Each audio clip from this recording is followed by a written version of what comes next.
J'ai décidé de me lancer un défi, créer une vidéo par jour pendant 30 jours. Si je veux réussir dans le milieu de la création de contenu, alors me pousser à créer un contenu chaque jour, c'est vraiment, à mon sens, la meilleure manière de réussir et d'atteindre cet objectif, ou au moins de m'en rapprocher le plus possible.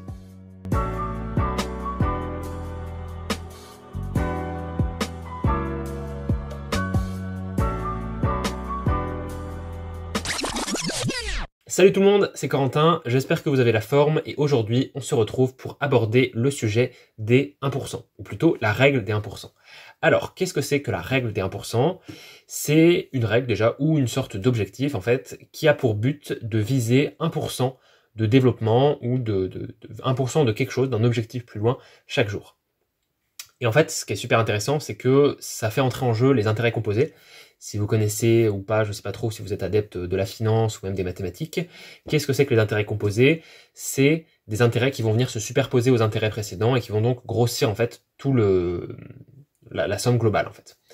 Et quel est le but en fait avec les 1%? Imaginons par exemple, vous vous dites, chaque jour, je vais viser 1% de telle amélioration dans tel domaine. Ça peut être des choses en fait qui peuvent être difficiles à quantifier. C'est pour ça que des fois on dit 1% de développement personnel chaque jour, ou je me développe chaque jour avec 1%, mais on peut pas vraiment quantifier le développement personnel. Par exemple, en fait, l'un des exemples les plus marquants, les plus frappants et je trouve les plus illustratifs en fait de cette règle, c'est ce qui concerne le trading. Je sais pas si vous connaissez le trading, mais en gros, le trading, ça se base sur la spéculation d'un actif, donc il va augmenter ou il va diminuer, et en fait, selon votre spéculation, votre prévision, vous allez pouvoir en tirer un bénéfice. Imaginons par exemple, vous gagez sur l'or, vous spéculez sur l'or et vous dites l'or va monter, vous mettez telle quantité en jeu d'argent et si effectivement ça se passe, vous gagnez. Vous gagnez la quantité que vous avez, c'est un peu plus complexe que ça, mais voilà. Et en fait, pourquoi je parle de trading? Parce que dans le trading, il y a le daily trading, qui est donc le trading tous les jours. Et en fait, les gens qui sont adeptes de cette pratique, ils vont trader tous les jours et tous les jours viser une petite quantité. Et en général, pour les gens qui font du trading journalier, je devrais le dire en français, ils visent 1% de gain chaque jour. C'est déjà quand même vachement plus intéressant que le livret A, qui lui en une année te permet pas d'obtenir ça. Et en gros, qu'est-ce que je veux dire par là? C'est que, imaginons, vous avez 100 € et vous commencez à faire du trading. Bien sûr, c'est un chiffre, en général, il faut beaucoup plus pour commencer. Vous avez 100 € et vous commencez à faire du trading. Chaque jour, vous visez 1%. Donc, c'est-à-dire, le premier jour, vous visez 1 € de gain. Et en fait, au fur et à mesure, le petit pourcentage que vous allez prendre sur la somme globale, il va augmenter. Pas le pourcentage, mais la somme globale. Donc, ça va vous permettre d'aller encore plus fort et de démultiplier vos gains. Et pourquoi je donne cet exemple? Parce que ça montre en fait que une petite quantité chaque jour, même si c'est ridicule, 1% honnêtement, c'est rien, c'est 1 sur 100, c'est ridicule. Mais une petite quantité sur le long terme, ça peut vachement aider.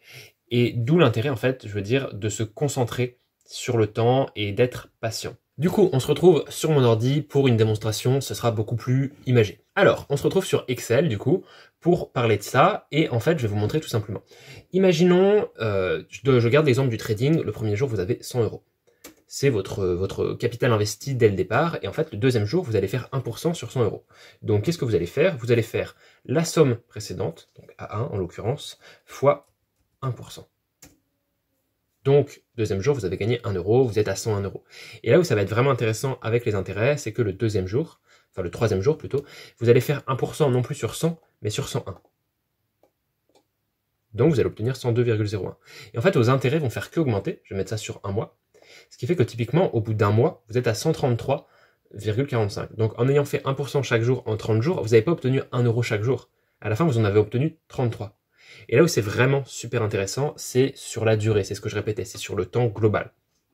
Et pour vous montrer ça, je vais aller jusqu'à 365,25, enfin, on va dire 365, et vous êtes à 3740.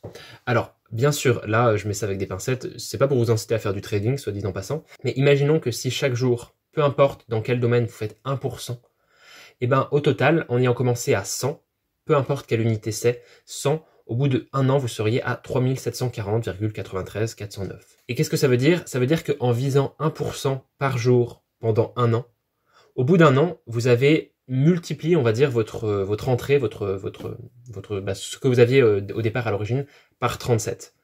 Et c'est ça que je trouve ultra intéressant avec les maths et même les intérêts. Et ça démontre en fait complètement la puissance de travailler longtemps, régulièrement et de viser un objectif sur le très long terme. C'est-à-dire que c'est rien honnêtement, 1% par jour. Vous vous dites peut-être, si on ramène le truc au trading, 1% par jour, c'est gagner 1 euro par jour. 1 euro par jour, c'est ridicule. Mais sur le long terme, vous passeriez presque de 100 euros à 3740 euros. Donc imaginez si c'était plus. Et qu'est-ce que je veux illustrer dans cette vidéo? C'est que ayez la foi en fait. Gardez la tête froide et soyez persévérant dans tout ce que vous faites. Visez 1% par jour.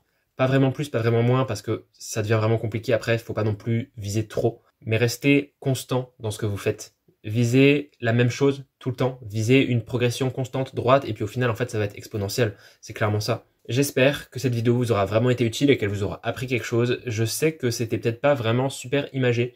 Je m'excuse un petit peu, mais j'ai essayé de résumer comme moi je l'entendais en fait la règle des 1%, l'objectif quotidien des 1%. J'espère en tout cas que vous aurez compris. Si c'est pas le cas, n'hésitez pas à poser des questions en commentaire et je me ferai un plaisir de vous répondre. Quoi qu'il en soit, je vous dis à toutes et à tous à demain pour une nouvelle vidéo. Et en fait, je trouve ça aussi super bien, je fais une petite parenthèse vis-à-vis de ce défi, c'est-à-dire que défi 30 jours, je sais pas si moi, de mon côté, je vise 1% de progression chaque jour sur cette chaîne YouTube, mais il y a quand même ce côté où tous les jours, je fais quelque chose. Je me montre régulier, je me montre constant et je vois que je m'améliore, que je progresse et ça fait vraiment plaisir. Donc je vous invite vraiment à viser une progression, même toute petite, chaque jour et vous verrez que sur le long terme, les effets seront vraiment démultipliés. Bref, c'était Corentin. Je vous souhaite à toutes et à tous une très bonne journée et puis on se retrouve demain. Salut tout le monde!